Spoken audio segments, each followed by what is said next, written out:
It can feel so overwhelming, can it? When you and your child's school just don't see eye to eye on their special education. But I want you to know you are not powerless. Not at all. Today, we're going to break down your options step by step to help you become the most effective advocate for your child. If you're nodding your head right now, listen, you are definitely not alone. This is such a common and, a very stressful situation. But here's the most important thing to remember. You have rights, you have a voice, and you have a whole range of options. You don't have to just accept a decision you feel isn't right for your child. So where do all these rights come from? Well, it all starts with a huge federal law called the Individuals with Disabilities Education Act, or IDEA for short. This law guarantees your child what's called a free, appropriate public education. You'll hear it called FAPE all the time. But here's the crucial part. IDEA also lays out the specific ways you can resolve disputes. This isn't just a suggestion. It's the law that makes you an equal partner in this whole process. To make this all feel a little less daunting, we've laid out our journey today like an ascending staircase. We're going to start with the most collaborative, friendly options and move up to the most formal ones. We'll start with the collaborative path, then look at bringing in a neutral guide, explore the formal path, and finally, we'll wrap it all up so you know your rights and can choose the best path forward. All right, let's start on that first step. The best place to begin is always by trying to solve the problem directly with the people at the school. The team that works with your child every day. The whole system is actually designed to start with collaboration, and honestly, a lot of disagreements can get solved right here. Your power is really centered around the Individualized Education Program, the IEP meeting. This is the big one. It's where the actual plan for your child's education gets made.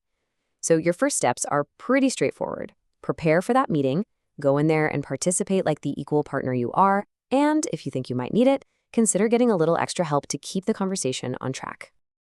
What's so important about this slide is how it frames your role. You are not a guest at your child's IEP meeting. You are an equal member of that team, period. Your expertise on your child is just as valuable as their expertise on education. But to be really effective, you've got to come prepared. There's a great saying, never ask for things unless you have data to show it's appropriate. This just means bringing your documentation, notes about homework struggles, reports from doctors, even just a log you've kept on your phone. It all helps. Sometimes, even with the best prep, conversations can just go off the rails. If you're worried a meeting might get tense, you might want to look into IEP facilitation. This is totally optional, but it's where a neutral person comes into the meeting. Their job isn't to make decisions, but just to guide the conversation, keep everyone focused, and make sure everybody gets heard. Think of it as a referee for the conversation. Just keep in mind its availability can vary depending on what state you're in. Okay, let's move to the next step up that staircase. What happens if that direct collaboration at the IEP meeting just isn't enough to solve the problem?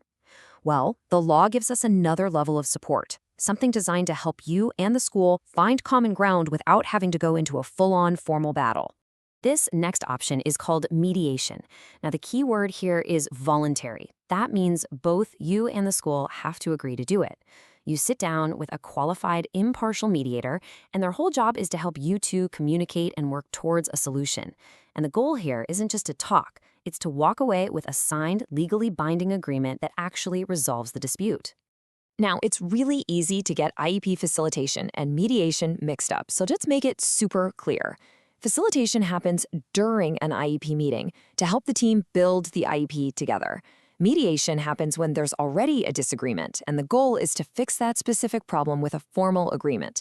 So think of it this way. Facilitation helps build the plan, while mediation helps fix a problem with the plan. And this slide really shows why mediation can be such a powerful tool. First off, it's confidential. Whatever is said in that room, it stays in that room. It's also way faster and a lot less combative than a formal hearing. And here's the big one. The state pays for the mediator, so there's no cost to you for that service.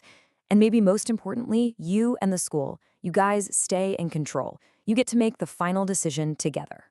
All right, we've now arrived at the top of the staircase. This is for when collaboration and mediation haven't worked, or maybe they just weren't the right fit for your situation.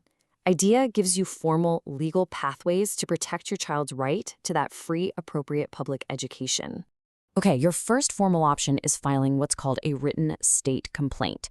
It's basically a formal letter you send to your state's education department, the SEA, explaining how you believe the school district has broken a part of the IDEA law. And what's really interesting here is that it doesn't have to be a parent.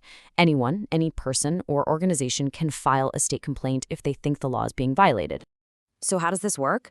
It's a very structured process. You file the complaint with the state, and you send a copy to the school so they know what's going on. Then, a clock starts. The state has 60 days to investigate and issue a formal written decision. And if they find the school did violate the law, they can order them to fix it. Things like giving your child extra services, or even making changes across the whole school system. The final and most formal option you have under IDEA is filing a due process complaint. This is the official step you take to request a legal hearing in front of an impartial hearing officer. This is for the really fundamental disagreements, things about your child's eligibility, their evaluation, their placement, or whether they're receiving FAPE at all. And just so we are absolutely clear about what we're talking about here, look at this quote. It says, "A due process hearing is usually a formal, contested, adversarial trial." This isn't just a meeting, it's much more like a courtroom proceeding. It often involves lawyers, witnesses, and evidence. It is a very serious step. However, and this is a really important detail, filing for due process doesn't immediately throw you into a hearing. The law actually builds in a mandatory 30-day cooling-off period. The clock starts the day you file. Within 15 days, the school has to schedule something called a resolution meeting with you. And only if the issue isn't solved within those 30 days can the formal hearing actually begin. So what is this resolution meeting? Well, it's pretty much exactly what it sounds like. It is one final required opportunity for you and the school district to sit down and try to resolve the complaint face-to-face.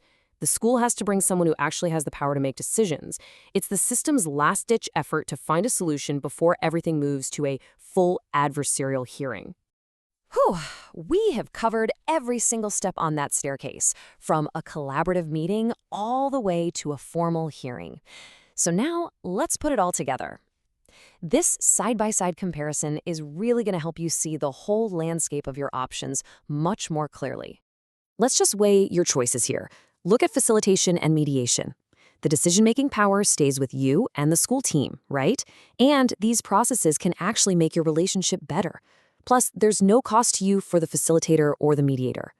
But once you move over to a state complaint or a due process hearing, a third party, the state or a hearing officer, makes the final call.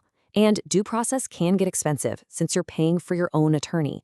It is by far the most adversarial option, and it can really damage that long-term relationship with your school. So after all of this, what is the most crucial point to take away? It's this. Under the law, you are not just a concerned parent. You are an equal partner in every single decision made about your child's education. Your voice, your knowledge of your child, it's essential. Please never forget this. You have real, concrete options. You do not have to just accept a decision that you feel is wrong.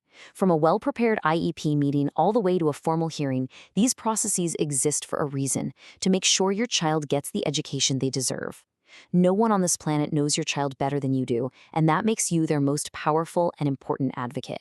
So I'll leave you with this question. What is the first step that you will take to advocate for your child's needs? Thanks so much for joining me.